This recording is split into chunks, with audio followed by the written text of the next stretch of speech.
Hello guys! In this video, I will show you how to export your Lovable code using GitHub. So, let's start the video. First, open the official Lovable website. If you're not already signed in, go ahead and sign in so you can access your dashboard. Once you're logged in, locate your most recent project on the dashboard and open it. This is the project you'll be exporting to GitHub. Inside the project, look toward the top right corner of the screen for a small icon or button related to syncing your project with GitHub. This is the export option provided by Lovable. Click on it, and you'll see an option to connect to GitHub. Go ahead and select that. If this is your first time connecting Lovable to GitHub, you may be prompted to authorize Lovable to access your GitHub account. This is completely normal. Review the permissions and continue. Make sure you're signed in to the correct GitHub account, especially if you have access to multiple organizations.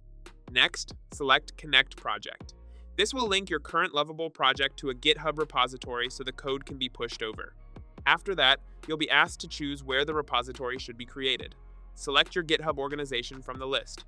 If you don't see it, double-check that your GitHub account has the correct permissions for that organization and that access was granted during the authorization step. When you're ready, confirm the process by clicking Transfer. Once the transfer is complete, head over to GitHub and open the repository you just connected. You should now see your exported files in the repository's file tree, including your source code, configuration files, and any assets used in the project. If you found this video helpful, don't forget to like and subscribe. Thank you for watching.